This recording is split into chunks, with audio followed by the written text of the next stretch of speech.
Eh, Assalamualaikum warahmatullahi wabarakatuh, Pak. Waalaikumsalam warahmatullahi Oke, Pak, gimana kabarnya Bapak hari ini, Pak? wabarakatuh. Oke, alhamdulillah baik, Pak, hari ini. Baik, Pak, hari ini rencananya saya akan melakukan wawancara, Pak, dengan Bapak ya.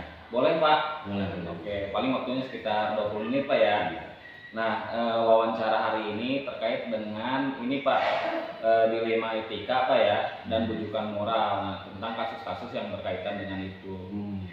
Oke, yang pertama, Pak, sebelumnya boleh perkenalkan dulu diri Bapak. Ya, terima kasih Pak Agus. Saya nama Ujuro Saputra. Oke. Saya bertugas di sini tahun 2021 bulan September. Ditugaskan oleh Dinas Pendidikan yang asalnya dari SMA Kedua. Oke. Siapa? Berarti dari 2021 Bapak di sini. 2021 bulan September. Lumayan, Pak ya, udah beberapa tahun, Pak. Betul. Oke, Pak, langsung aja, Pak ya, terkait dengan pertanyaan hari ini berkaitan dengan dilema etika dan ini, Pak, dengan kebijakan rujukan moral, Pak ya. Ya. Pertanyaan pertama, Pak, nih, selama ini bagaimana Bapak dapat mengidentifikasi kasus-kasus yang merupakan dilema etika atau rujukan moral, Pak? Iya, terima kasih.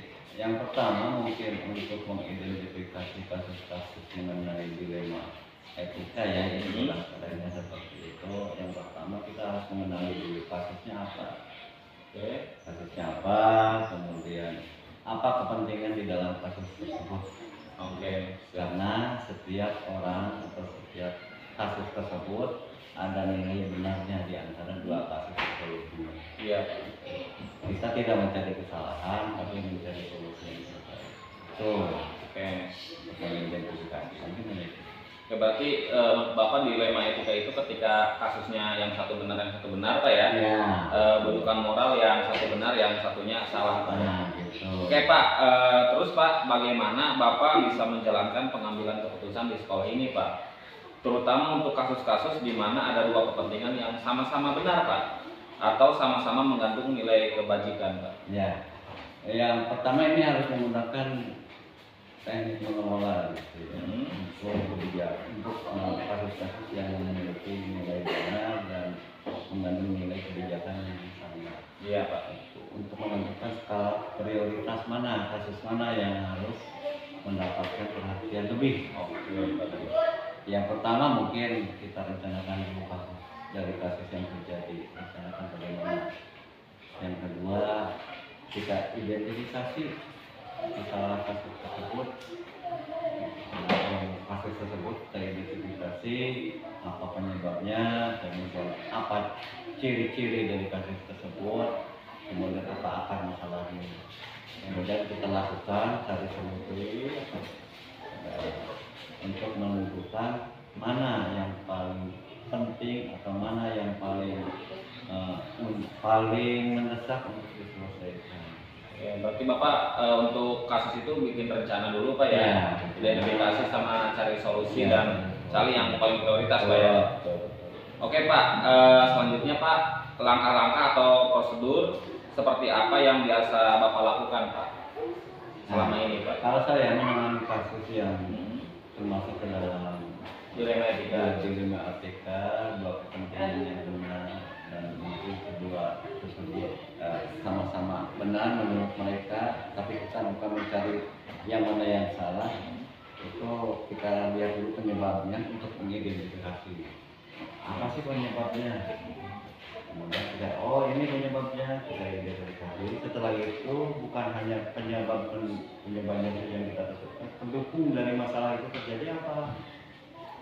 Masalah ini terjadi karena ada sesuatu A, B, C.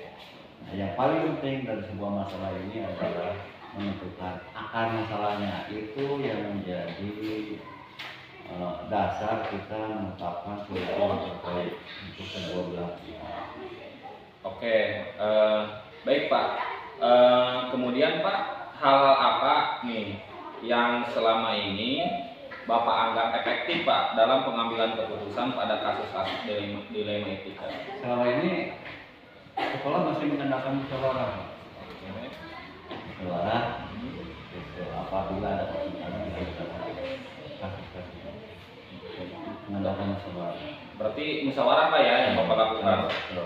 Kemudian Pak, tentunya ketika kita menghadapi suatu kasus dalam penyelesaian itu Pak, apalagi yang berkaitan kasus tentang dilema etika dan kehidupan moral Pak ya. Nah pasti nih Bapak ada tantangan Pak ya atau hambatan dalam penyelesaian kasus Pak. Ya. Nah bisa diceritakan nggak Pak nih tentang tantangan dalam pengambilan keputusan pada kasus-kasus yang berkaitan dengan dilema etika tadi? Nah, ya. Tuh, tantangannya yang pertama dari pertimbangan moral.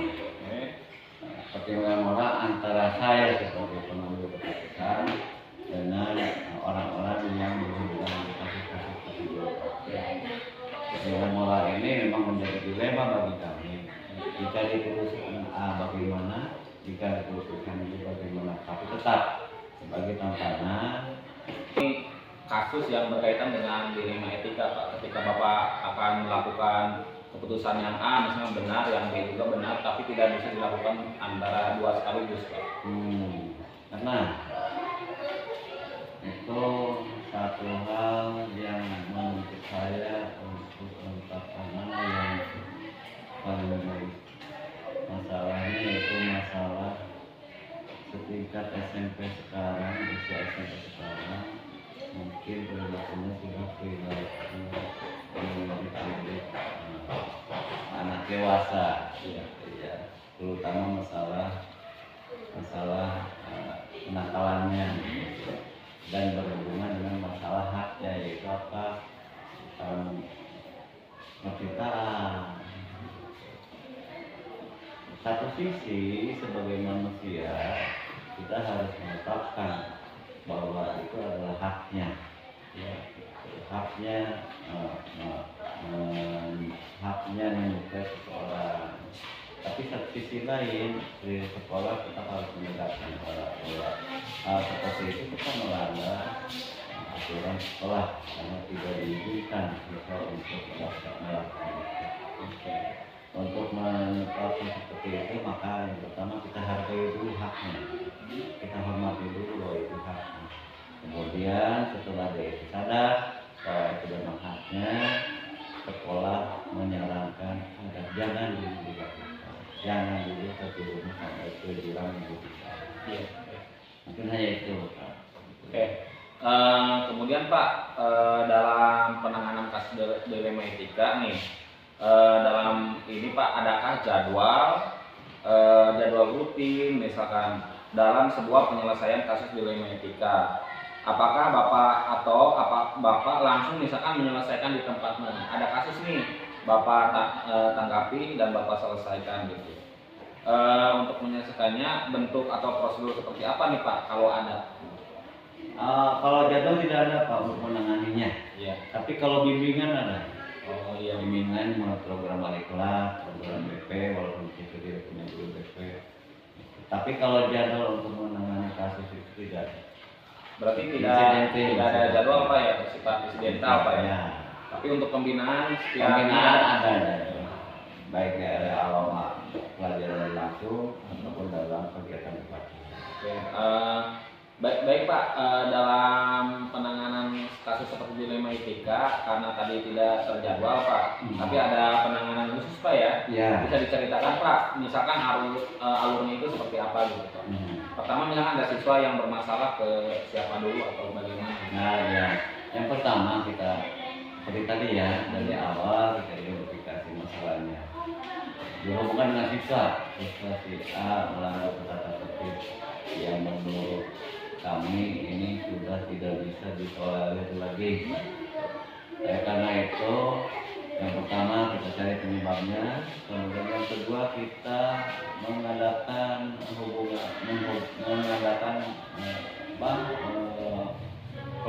kolaborasi dengan orang tua.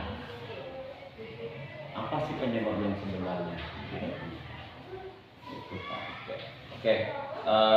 Baik Pak, selanjutnya Pak nih, dalam penyelesaian kasus dilema etika yang terjadi di sini Pak, di sekolah ini, ada gak nih seseorang, kemudian atau misalkan ada faktor-faktor yang selama ini mempermudah atau membantu Bapak dalam pengambilan keputusan dalam kasus-kasus dilema etika tersebut? Ada. Yang jelas warga sekolah. Warga sekolah Pak. Iya. Bisa spesifiknya seperti siapa gitu Pak? Guru Pak ya. Memang semua guru harus berperan, guru termasuk orang tua. Warga sekolah itu yang terlibat. Baik. Kami belum melibatkan stakeholder belum melibatkan lembaga hukum itu. Dan mudah-mudahan tidak terlibat. Amin Pak, mudah-mudahan Pak ya tidak sejauh itu Pak. Iya. Oke, Pak, dari semua hal yang disampaikan berkaitan dengan pengambilan keputusan yang seperti Bapak tadi sampaikan Pak ya, pembelajaran apa nih yang dapat Bapak petik dari pengalaman Bapak dalam mengambil keputusan yang berkaitan dengan dilema etika Pak? Yang jelas setiap orang punya masalah. Setiap orang punya masalah. Pembelajaran bagi saya di hal ini, setiap salah janganlah dijauhi, tapi tetap didekati seperti itu. Oke. Kalau tidak seperti itu maka masalah akan bertumpuk dan jadi masalah yang paling besar. Berarti intinya tanggung jawab Pak ya? Wah, sebagai pimpinan, kemudian sebagai orang tua juga tanggung jawab. Ya, bukan orang tua walinya bukan ya, tapi kita sebagai orang tua di sekolah juga harus tanggung jawab. Oke, iya. Baik Pak, terima kasih nih atas waktunya hari ini Pak ya. Sama-sama. Atas jawaban-jawaban dari Bapak, mudah-mudahan dapat bermanfaat Pak bagi Amin. kita semua ya, dan mudah-mudahan pengambilan keputusan yang Bapak ambil di sekolah ini sangat bijak sekali Pak. Amin. Oke, akhirnya Pak, selesai sudah wawancara saya hari ini dengan Bapak. Sebelumnya saya ucapkan terima kasih. Sekian Pak ya. Assalamualaikum warahmatullahi wabarakatuh. Waalaikumsalam.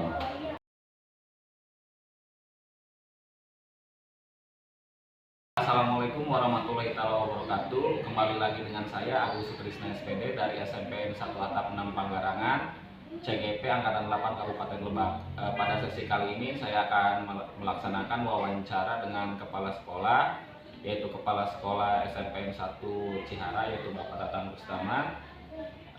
Langsung saja untuk selanjutnya. Assalamualaikum Pak. Waalaikumsalam warahmatullahi wabarakatuh. Gimana Bapak kabarnya hari ini Pak? Alhamdulillah sehat. Gimana kabarnya Bapak, sehat Pak? Alhamdulillah sehat Pak. Alhamdulillah alamin. Ya. Gimana, Pak, saya boleh ganggu waktunya? Oh, tenang saja, santai saja bagus. Oke, Ya, kalau kalau sedang santai Pak. Ya, Pak. Oke, terima kasih Pak ya. Ya, Kalau sama-sama, begitu, sama-sama. Ya. hari ini Gimana, Pak? saya akan melakukan wawancara dengan Bapak Pak Oke. terkait dengan kasus-kasus dilema etika dan rujukan moral Pak. Oke, siap. Oke Pak, sebelum kita lebih jauh bisa diperkenalkan dulu Bapak. Oke, terima kasih. Sebelumnya perkenalkan, saya Tatang Bustaman dari Kepala SMP Negeri 1 Cihara. Oke, baik Pak ya. Ya. Boleh tahu Pak, Bapak di sini sudah berapa lama? Saya di sini baru 1 tahun lebih, Pak. Oh iya. 1 tahun lebih.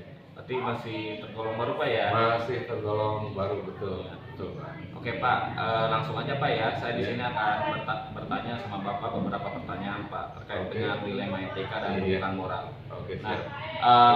sesuai dengan pengalaman Bapak selama memimpin di sekolah ini, bagaimana Bapak dapat mengidentifikasi kasus-kasus yang merupakan dilema etika atau rujukan moral?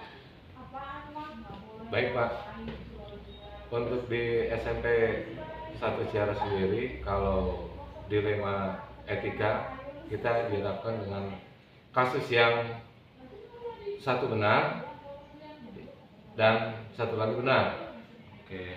Sementara rujukan moral satu benar, satu lagi salah. Oke, Itu tentunya, barangkali. tentunya pernah Pak ya mengalami kasus-kasus? Oh, tentunya kasus itu? banyak sekali Pak. Oke, ya Pak. Oke, Kemudian Pak, selanjutnya bagaimana nih Bapak menjalankan pengambilan keputusan di sekolah ini Pak yang Bapak pimpin, terutama untuk kasus-kasus di mana ada dua kepentingan yang sama-sama benar Pak, atau sama-sama mengandung nilai kebenaran gitu. Ya. dalam mengambil suatu keputusan atau menjalankan atau mengambil suatu keputusan atau kasus permasalahan di sekolah di SMA 1 Jara ini yang sudah itu, yang pertama kita meninjau dulu ya, meninjau terlebih dahulu inti dari kasus yang terjadi, kemudian meminta saran dari berbagai stakeholder sekolah. Ya, kita seperti alhamdulillah di SMA 1 Jara ini ada guru BB, kemudian juga wali kelas dan guru mata pelajaran yang terkait barangkali dengan kasus tersebut ya, sehingga nanti kita bisa menarik kesimpulan sebagai solusi dari kasus yang terjadi di sini. Oke, berarti Bapak melibatkan semua pihak Pak ya? Iya, stakeholder sekolah kita. Kemudian Pak, ketika ada kasus tersebut Pak ya, ada nggak langkah-langkah atau prosedur seperti apa nih yang Bapak lakukan selama ini? Ya. Langkah-langkah yang biasa dilakukan di sini kalau terjadi suatu permasalahan atau kasus, yang pertama kita mencari informasi kasus dari kedua belah pihak. Kemudian yang kedua kita mendengarkan masukan dari kedua belah pihak. Dan yang ketiga kita mencari dan memberikan solusi yang menguntungkan bagi keduanya. Oke, berarti tidak merugikan Pak ya, dua-duanya Alhamdulillah menerima. saling menerima, betul. Oke Pak, hal-hal apa saja nih yang selama ini Bapak anggap efektif dalam pengambilan keputusan pada kasus-kasus yang berkaitan dengan dilema etika Pak? Iya. Berkaitan dengan dilema etika Pak? Iya. Menurut saya yang paling efektif di dalam menangani kasus dilema etika adalah mengajak musyawarah kedua belah pihak, jadi tidak satu pihak ya. Jadi harus kedua belah pihak, baik itu antara guru dengan siswa ataupun siswa dengan siswa, untuk mencari solusi terbaik yang disepakati kedua belah pihak tanpa adanya keterpaksaan. Oke, sangat bijak sekali Pak ya, Bapak memutuskan segala sesuatu dengan musyawarah Pak. Ya, Oke. itu barangkali yang biasa dilakukan di sekolah ini Pak. Selanjutnya Pak, selama ini nih apa nih yang merupakan tantangan dalam pengambilan keputusan pada kasus-kasus yang berkaitan dengan dilema etika? Pastinya ada tantangan kan Pak kan? Oh, banyak sekali Pak Oh, iya. tantangan. Tapi ada memang kita ambil contoh salah satu tantangan yang sempat saya hadapi, memang dilema gitu kan. Iya. Tapi alhamdulillah ada solusinya kita. Tantangan yang saya pernah alami ketika ada siswa yang nilainya di bawah KKM Pak. Di satu sisi penetapan kurikulum itu mengharuskan siswa naik, ya. Sementara kita juga kasihan, ya, kalau anak sampai tidak naik. Iya Pak, Kan pasti. seperti itu ya. Kasihan orang tuanya juga Pak ya. Betul, ya. Jadi, tapi di sisi lain kita juga khawatir kan, kalau siswa itu dinaikkan, nanti dia akan malas karena dia berpikir buat nilai jelek pun Bisa naik Pak ya. naik begitu, seperti itu. Itu permasalahan yang sempat dihadapi. Aduh, Ya. pastinya sulit sekali Pak ya, mengambil pilihan yang mana ya harus Luar biasa Pak, luar biasa betul. Selama ini Pak, selanjutnya Pak, biasanya kan ada kasus-kasus nih, atau sebelumnya Bapak punya schedule atau punya jadwal tertentu gak Pak dalam menangani kasus, atau misalkan ada kasus Bapak selesaikan aja gitu Pak? Oh, sementara ini memang tidak ada jadwal secara khusus untuk menyelesaikan suatu masalah.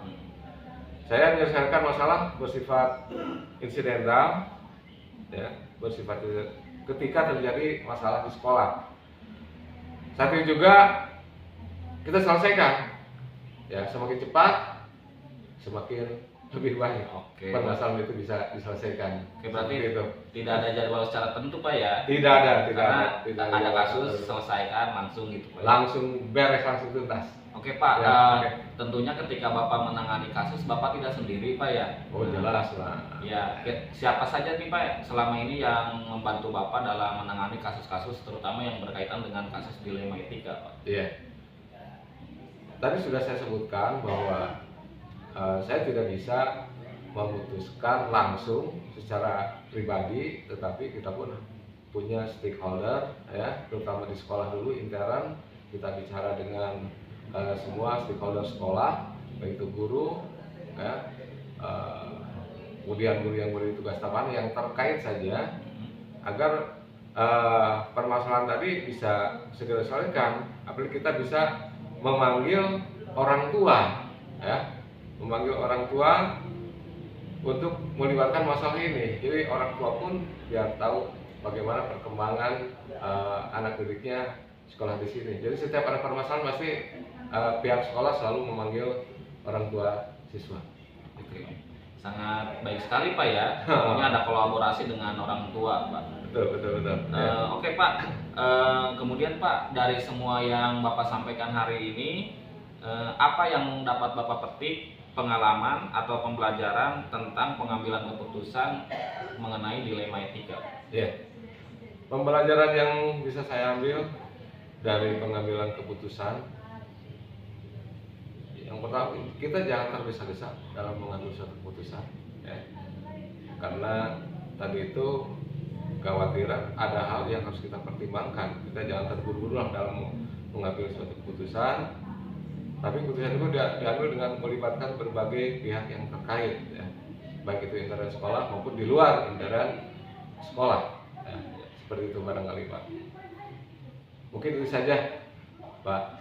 Oke, sangat bijak sekali Pak ya, dan mudah-mudahan apa yang kita petik hari ini dapat bermanfaat bagi kita Pak ya. Amin ya Allah ya Rabbal alamin. Amin. Oke Pak, sepertinya pertanyaannya sudah cukup.